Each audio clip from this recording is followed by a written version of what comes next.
Alright, this is part 2 of giving the vehicles a little bit of love. What we've got in store today is a new switch. It did only work on the medium and high position. It does not work on the two low positions, or the low position I should say. And when you turn it on, now it only works on the high position. Maybe it's a switch, maybe it's not, but I believe it to be the switch. There's a resistor in there too, and I don't know if it might be that, but I think it's the switch. Usually in General Motors vehicles, it's the switch. If it's a Japanese vehicle, a switch is used 1,000,000 times, and then once it's used 1,000,000 times, it's then placed in a vehicle, and you can be rest assured that it will continue to work. The next thing I want to replace is this. It was squeaking, making a lot of noise, so I took it apart and greased it, and since I greased it, it makes even more noise. I don't know why.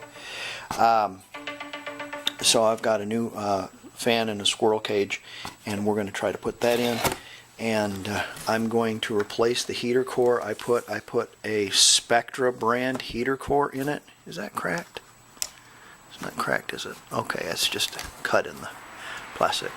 I put a Spectra brand heater core in it, and this is a genuine AC Delco part. The Spectra brand part, I think what it is this core here on the Spectra is all soldered shut, and the only thing the water's going through is this pipe here. I've seen it happen before, folks. So on heater cores, I tried to use the factory stuff. For some reason, I tried to cheap out on it, and there you go. The reason why I was replacing it to begin with is it had a leak, but the heat did work well, but it was leaking and physically glycol on the floor. So I'm going to replace that, and then I'm going to get in and I'm going to take the top of the plenum off, and I'm going to replace the fuel injector. Because the pressure regulator on mine, I believe, is leaking. And then there's a fuel line kit that goes in there also that's in conjunction with this. So this should fix our mist problem. This should restore the heat. I find it ironic and quite laughable that on this van, this lovely piece of General Motors engineering, that everything to do with the heat and air system in it has failed. The Nissan Altima that's not here because it's always being driven has more miles than this, and nothing has failed on the heat and air. Not one thing. Not a leak, not a heater core leak, not a fan switch, not a blower motor, not an air conditioner, not a compressor, nothing. It all works. So there you go. Okay, let's get on to this. First thing we'll have to do is pull the interior out to take the engine cover off.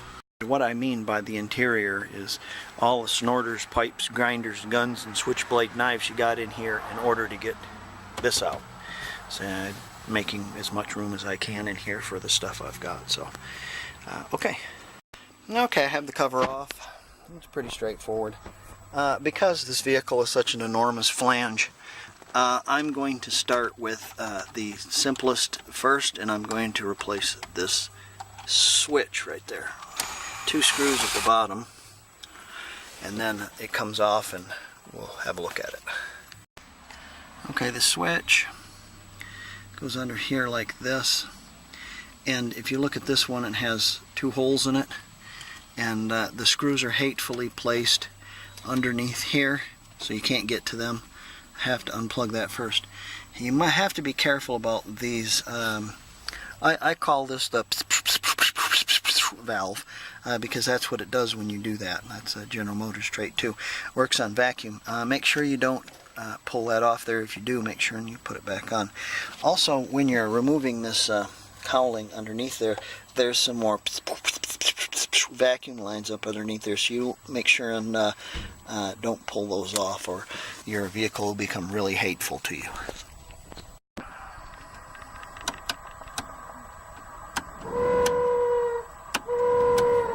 Okay, it only works on one position, right? So, I didn't need to replace the switch, right? Oh, no, no, no, no, no. About 3 months ago, it worked on two positions. It worked on that position, or this position, and the high position. So I had two positions. So, the switch did go bad, because at the time, the resistor was good. It only worked on two positions in the switch. These two positions were gone. Okay, so now I've replaced the switch. Now I have to find the resistor and replace it. It might be in the blower itself. Don't know. Have to try that out and see, and if not, I'll get online. Remember that I told you that all the parts of the heating and air conditioning have gone bad. So famously, as well as famously all the parts are good on the Altima, famously all of the parts, and I do mean all of them, are bad on the Astro. It's General Motors versus a Japanese car. There you go. Okay, our next plan of attack here is to replace our fuel injector and our fuel injector lines. Here's your lines coming in. One comes in, this is your feed line, this is your return line. So this Torx screw has to come out, and then the distributor cap has to come off, and the rotor probably pulled out of the way, and then the 10mm bolts around this have to come out. The wiring harness has to come off of here. There's a vacuum hose up here that has to come off, and the air conditioning line here will have to be will have to come off also, or not necessarily off, but it'll have to come loose, and then we should be able to pull the plenum off, the top end of the plenum. Let's get after it. Okay, so don't cheap out on the tools you use for this, because you got one shot. Use the proper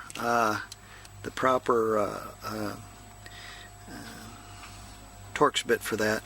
And these, mine weren't really tight, but I've seen them where they were really tight. And if they're really tight, you want to make sure and use a line wrench, or at least use yourself a really good wrench. Don't use a cheap wrench on it, because you'll strip those out, or it'll be hard to get out. So we've got these loose, and I think I'm going to pull this off of there since we've got these lines loose. Since we've got the lines loose.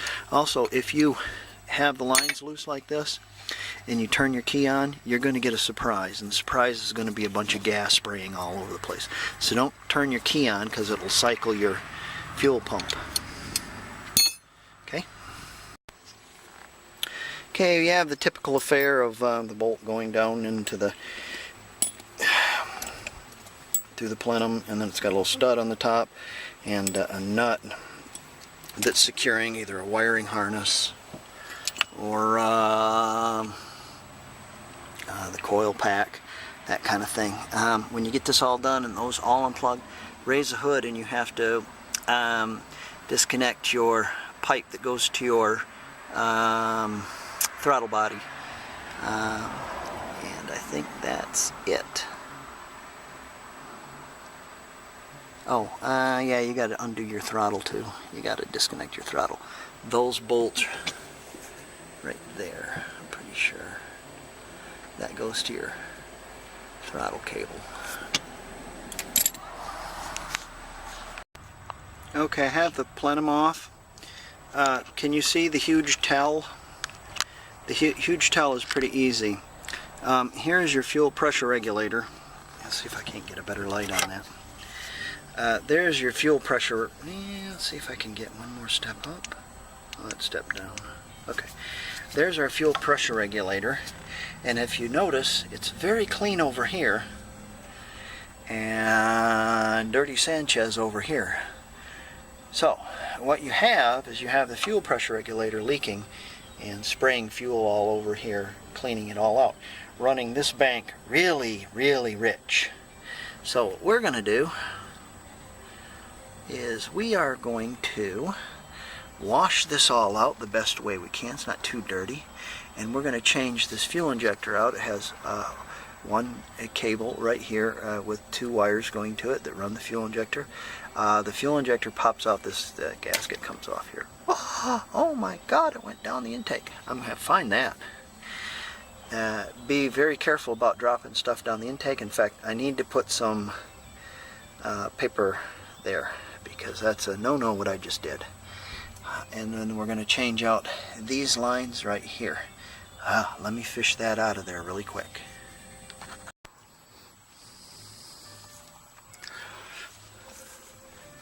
You want to compare the piece that broke off to fell down, so you know you're not missing anything.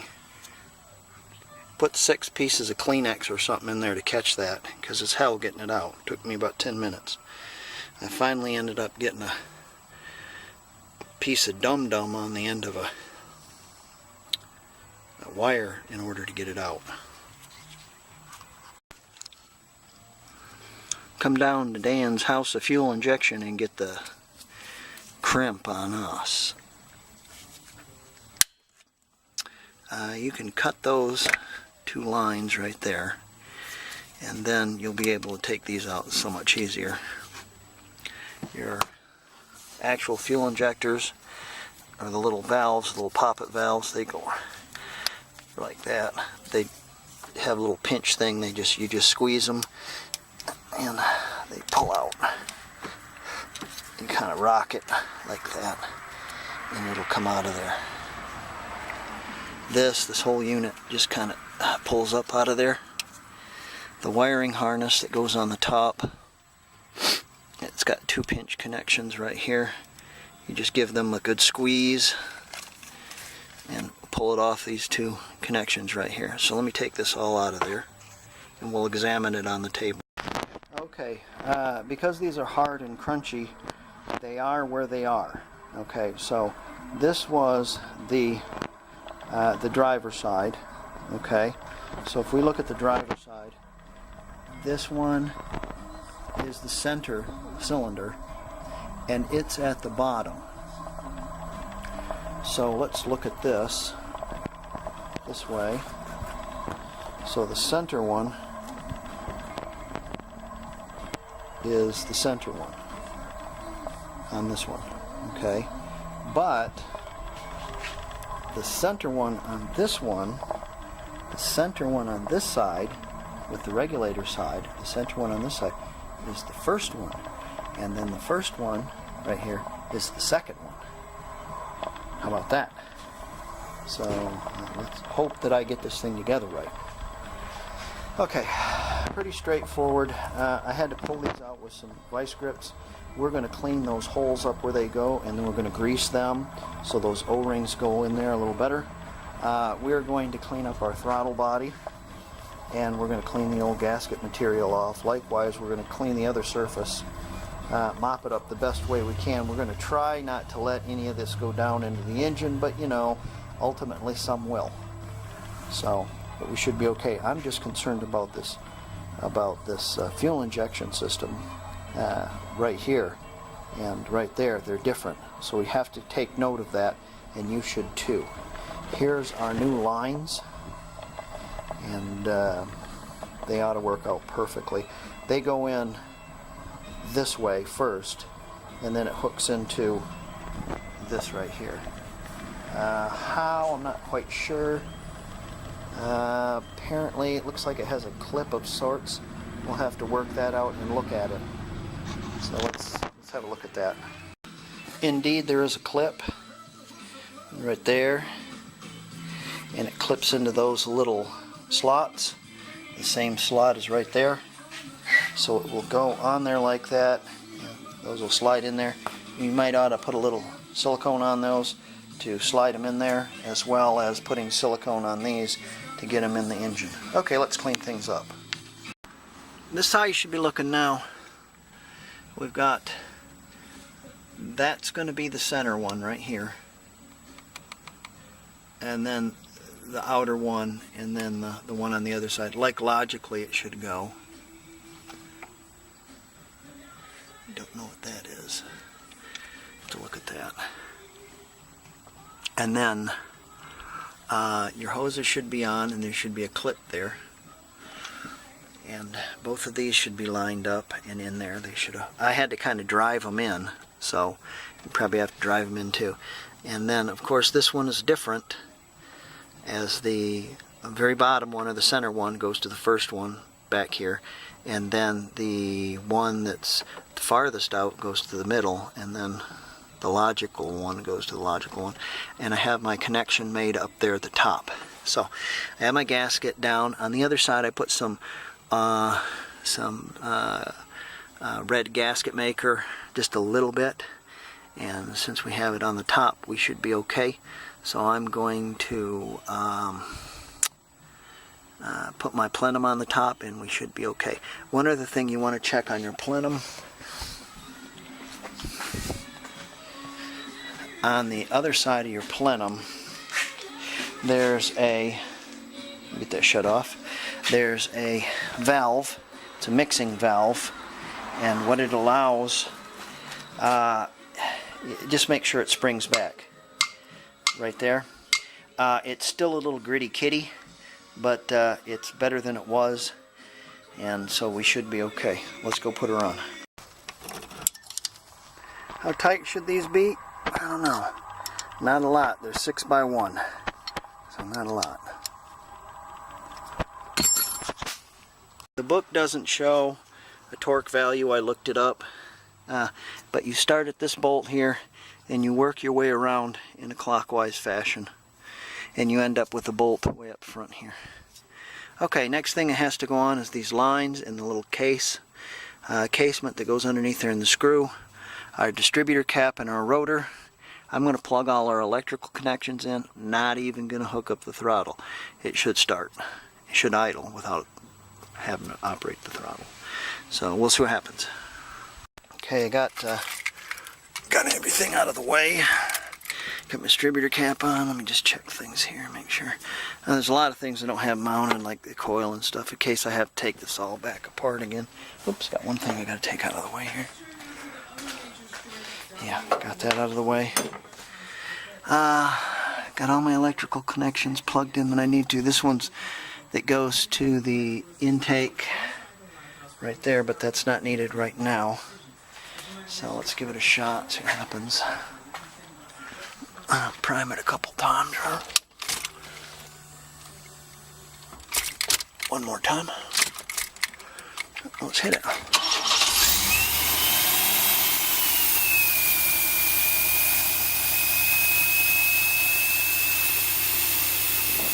Sweet. Smooth. Let me button things up now. Runs pretty good. Let me button things up and sort things out so my wires aren't catching on anything, and tie everything down, and we'll work on we'll go right down the line here to the heater core. Okay, our fuel injection is a success, so let's start taking this apart.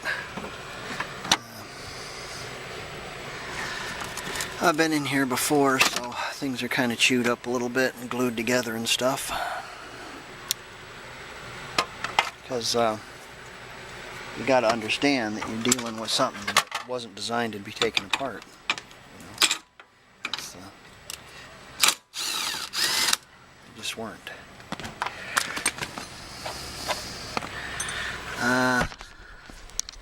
That's got to come out of there.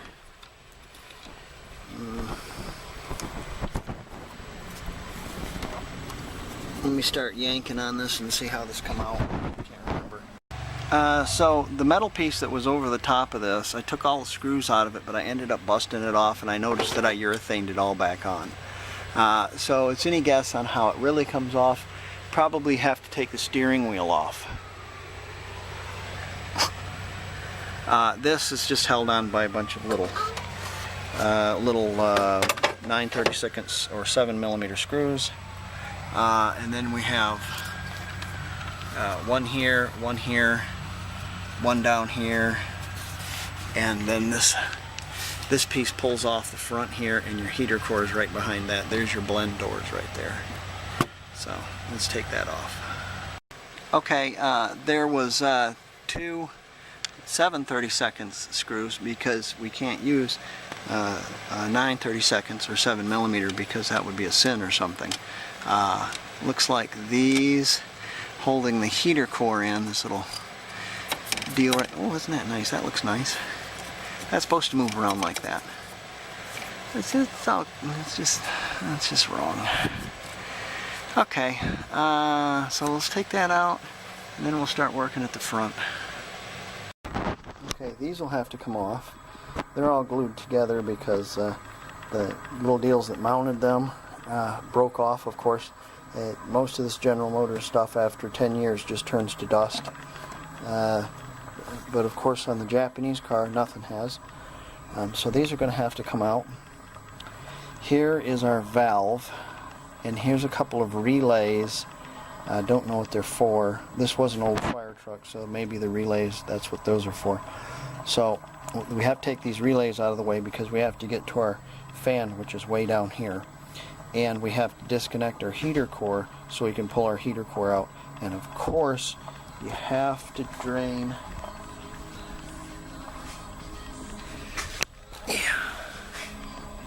Have to drain some antifreeze out first. Antifreeze is terrible stuff if you don't know. So get yourself a couple of buckets, put it on cardboard, soak it up. It's just slippery, nasty stuff. So let's get that draining. Okay, up underneath there's a big plug with a knob you can't grab a hold of, and then you have to unscrew it. You unscrew it all the way, and then if you're lucky you can take and position your drain pan underneath it where it catches all three streams of coolant coming out of it. Yeah, I know. Put yourself a piece of cardboard underneath there because it splashes all over the place. Cardboard will catch it. There's screws here that hold this in. This is your motor and squirrel cage. So we're going to take this out and change it. And here's your heater core where your heater core connects right here. So if we pull these two out, once the water goes down far enough in the radiator, we should be able to pull that out and then pull the heater core out, put the new one in. I had to pull these two bolts out. There were relays right there, and I pried these up. They're kind of I just kind of glued everything all together, and there are those push-in pins with the little pin that goes in the top. I disconnected my line from my radiator, and I just kind of set everything up there. If you don't have to take it completely off, don't. Just set it aside. That's a lot easier. Okay, got a new valve here. I put that in last year. I was thinking that was what's wrong. It's not what's wrong. It's the heater core, I'm sure. So let's get these changed out.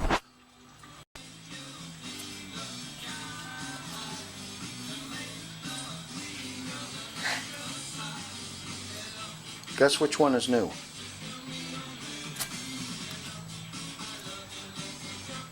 You have to take this little blueser valve hose and put it in the new one. It's got a little plug that takes out. And yeah, put that in there.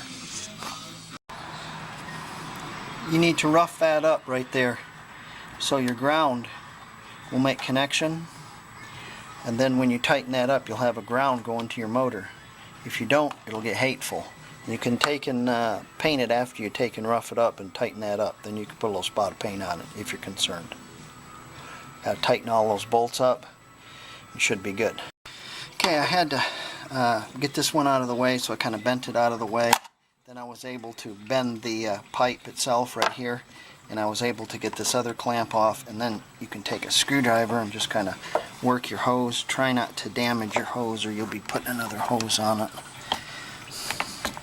So you should be able to push that off there without killing yourself too hard. Careful of your knuckles.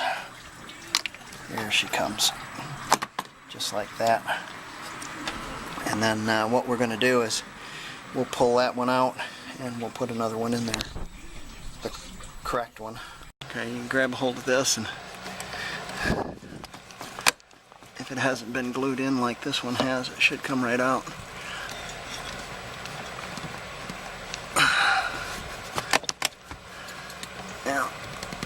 so I'll have to work on that for a little bit. Give me a second.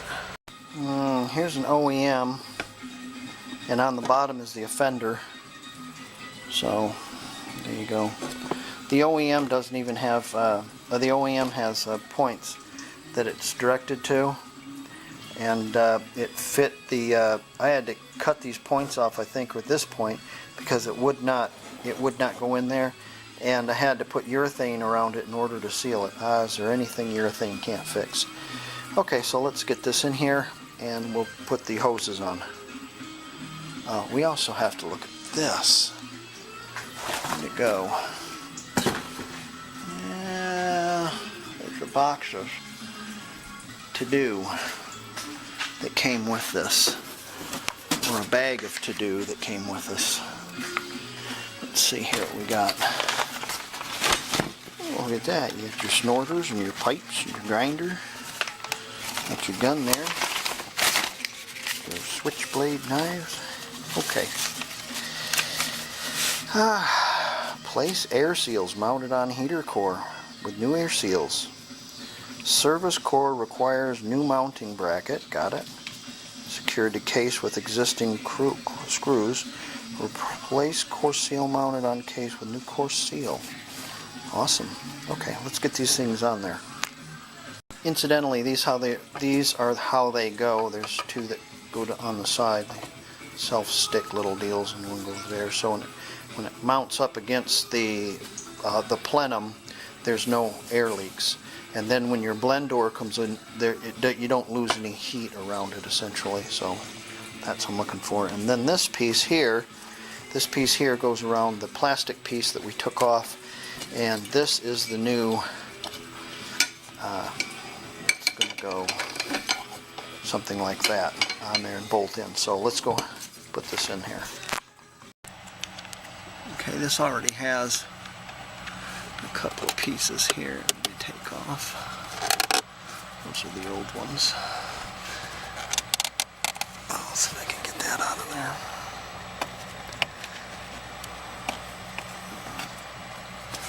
No, doesn't look like she wants to come off. Maybe if I work on it a little bit, it might come off. There she is. Alignment pins. This one here, the alignment pin isn't going to fit because it looks like urethane is in that hole. So we're going to have to pull all that urethane out of there.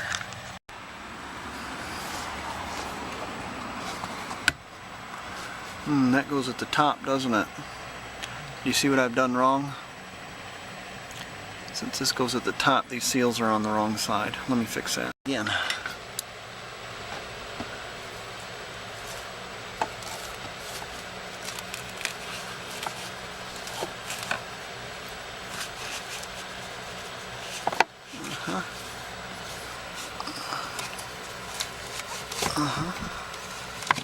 Right there.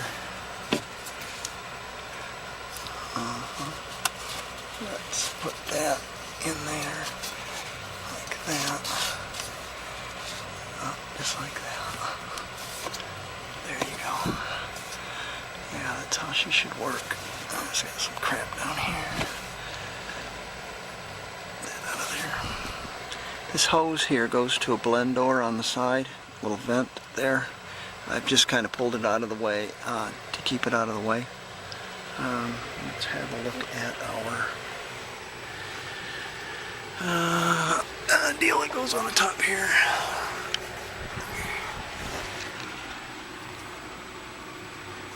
Put that gasket on there. Let's put that gasket on there. Okay, that's better.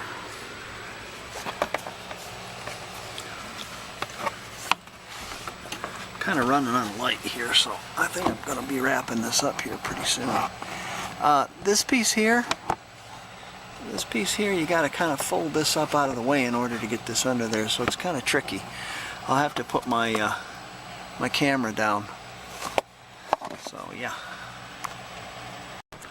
I had that son of a gun on there, and I forgot to put this on there. This kind of wraps around there and holds that in place right up against there. It's got a bolt here and a bolt there, a little screw. Kind of holds that heater core right up in there. Boy, it just fits beautifully like it was meant for it. Unlike that other thing. Alright, I gotta drop you and put this down, then we'll put this cover back on. Show you when I get it done. Okay, there's our heater core poked through. If you notice how nice it's sealed in there, because it's the correct one. So we're going to put those hoses back on. We're going to clean the insides of them a little bit. I might put a little sealant on that just to help it bite, maybe, just so I make sure. Clean that out down there with a paper towel. So, okay, let's get those on there.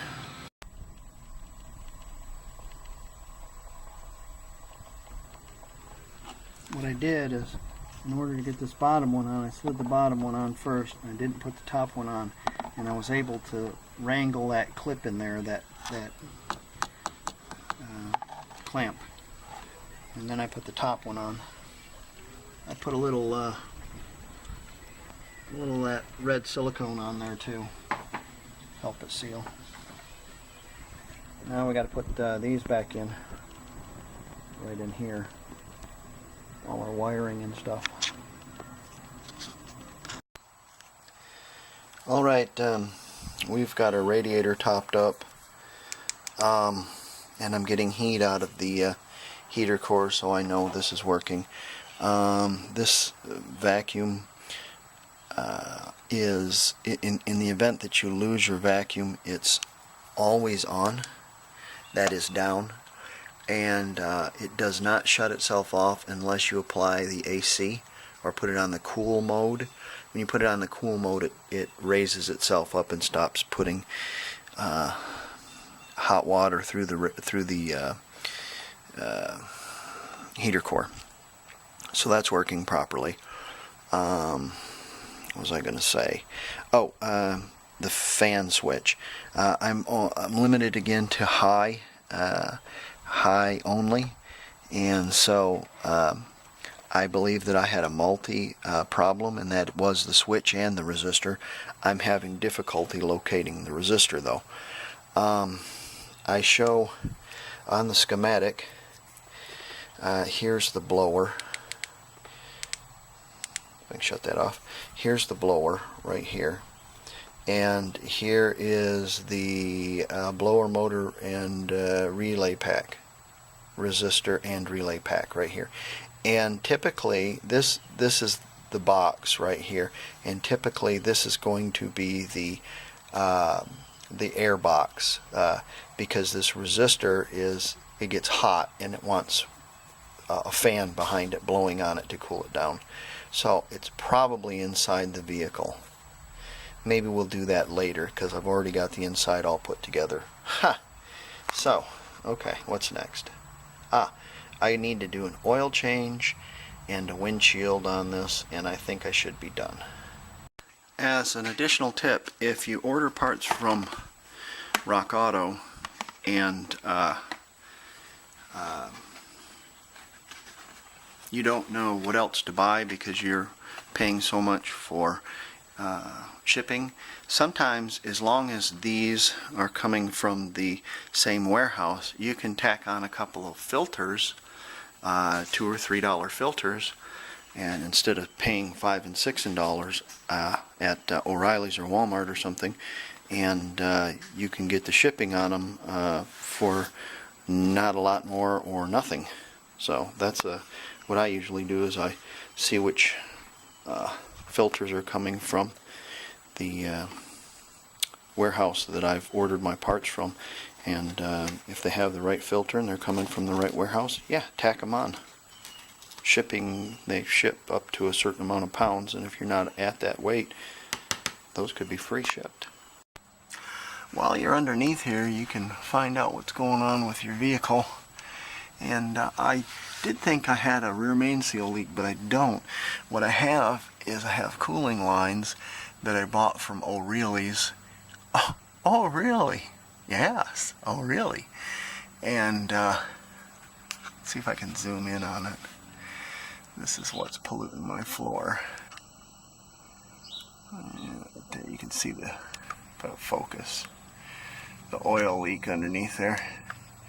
Probably what I'll do is I'll take those off and replace them, and O'Reilly's will give me another set free, and they'll leak just as generously as these are right now. Hey, alright. Well, son of a gun, there's my vice grips. I wondered where those went to. That's been traveling around there for that long on that engine mount. Wow, I did those engine mounts a month ago, and those vice grips have been there. That's a testament to vice grips, I'll tell you. Anyways, you can look underneath your vehicle and you can see what's leaking and what's not, and what's what needs attention. So, okay, oil change. Take that filter off and drain that plug.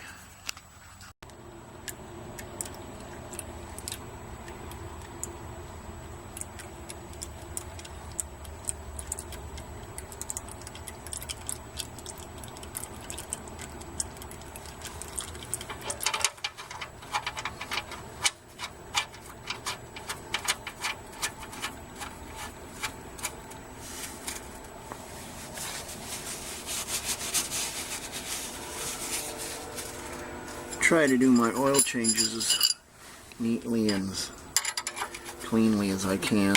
Keep oil from going all over the place. Oh, used to be a challenge just to do an oil change, and now it's the challenge is to make it where it's an absolutely drip-free oil change. And of course, I tighten my filter up just by hand. There you go. Plug's tight, ready for oil. Okay, here's our 710 cap, 5W30. Call it a 710 cap because if you turn oil upside down it says 710. A lady couldn't find her oil cap on her car.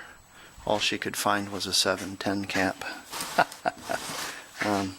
So you're going to match a 530. Alright, I'm a big fan of synthetics. Synthetic oil isn't synthetic.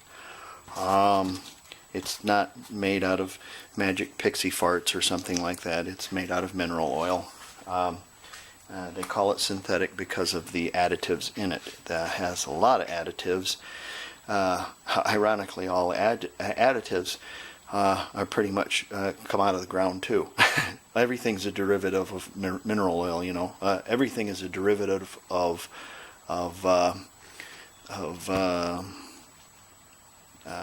crude oil. Brake fluid, what do we got here? Multi-purpose adhesive, probably.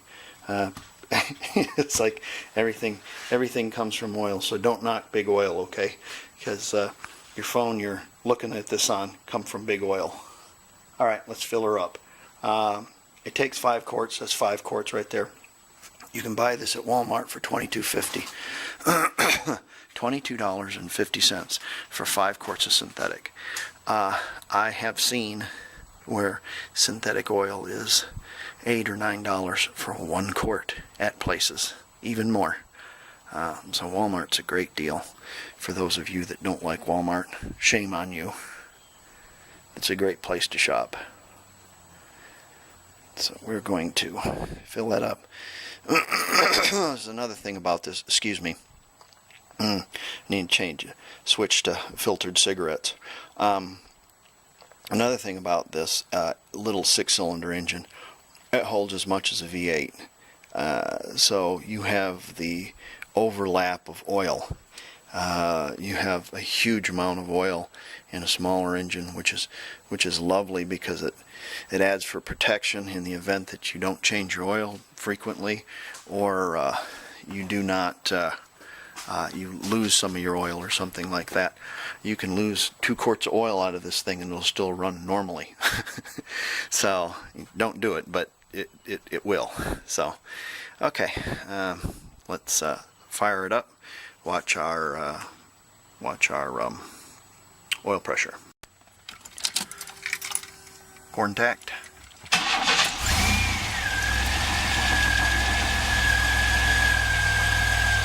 Beautiful. Let it run for a little bit. I'll put the engine cover on. We're going to check for leaks. and button things up, be done. Need to put a windshield in it. I know it's not broken, but I've been looking through that damn thing and it's all scratched up and pitted, and believe it or not, this is a 95 van. It has the original windshield in it, so it's over 20 years old, the windshield. 23 years old. It hasn't broken yet. I'm going to put a new one in it though, because it's all scratched up. So we'll do that next. Alright, we'll check for leaks. I wonder what that is. It's making a lot of noise when you shut the door. I'll have to examine it. No leaks. Okay. You can check your oil if you want to. I'm not going to. I've got 5 quarts in it. 5 quarts is good. Probably holds 4.7 or something nonsense like that, but it's not harmful to overfill your engine a little bit. Okay, windshield next. It's a shame what's going on here. If it ain't one thing, it's another. This throwaway world we live in, this vacuum decided to crap. And what it is, it's the switch. The switch is giving me fits. So I think what I'm going to do, you'd have to mess around with the switch in order to make it work. So I think what I'm going to do is I'm just going to eliminate the switch and wire it direct. So as soon as you plug it in, it's on. Jeez, it's just one thing after another. Okay, let me look at this. I just kind of take out various screws and bits and stuff, and then this kind of pulls up like this. I don't see any wires off of it. So, I wonder how that switch works. Yeah, let's have a deeper look at it. I use my meter to see if I had electricity going across it, and I do. The white and the black, I do have 110 volts, but the 2 orange wires I do not, and so I crossed each one of them. I crossed these 2 right here, and the thing ran. So what I'm going to do is I'm going to tie those 2 wires together. So I heard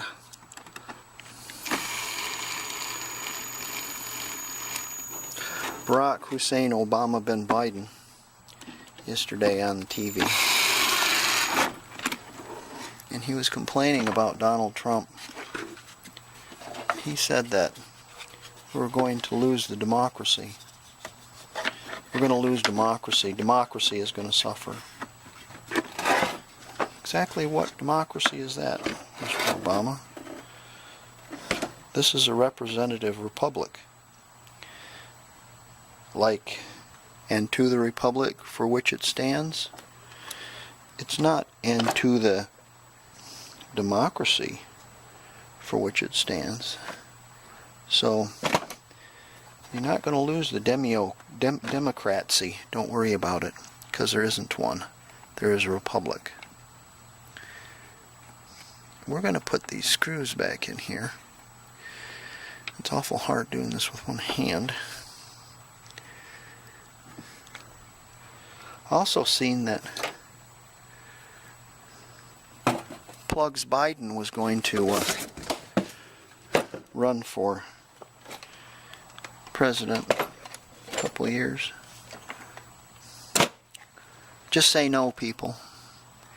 And if that's not enough for you, I'll just leave you with this. $12 trillion. You can get your head around that number. $12 trillion.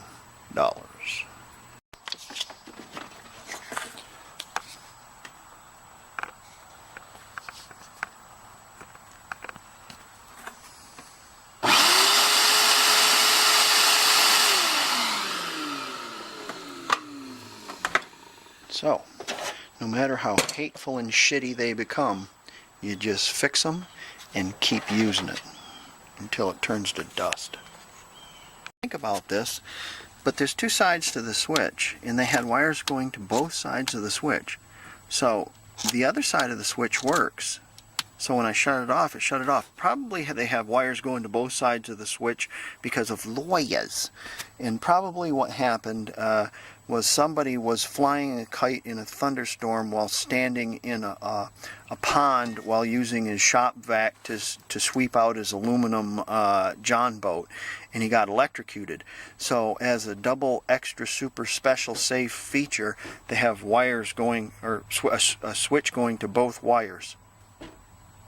I don't know, probably, but I got it going to one wire, which I think is the neutral, which is all right with me. I mean, I'm not going to try to sweep out my aluminum John boat in the middle of a pond, standing in the pond while flying a kite in a thunderstorm. God, people, just say no. Just say no. Because I could not find a schematic for the poppet valves, I thought I would draw you one. So I'm going to put the main line on my video as a schematic for poppet valves. I could not find them in this. Of course, you can't find anything in a Haynes manual other than maybe how the engine control system has a tag there and it tells you don't work on it. Okay. And the ports, if you look at the bottom of it, it's kind of a triangle fashion. The bottom one here on this one, this is the difference. The bottom one here is number 2. It's the center one. If you just was counting from the back of the engine up, 1, 2, 3, 1, 2, 3. The bottom one here, is the first one. So don't put the bottom one over here on the first one. This is the left side, or driver's, and this is the right side. And you're looking from the back of the engine at this as it's sitting in the plenum. So have a look at that, and then have a look at that, and that's your schematic for poppet valves. They're different on both sides. Don't get it wrong, it won't run right.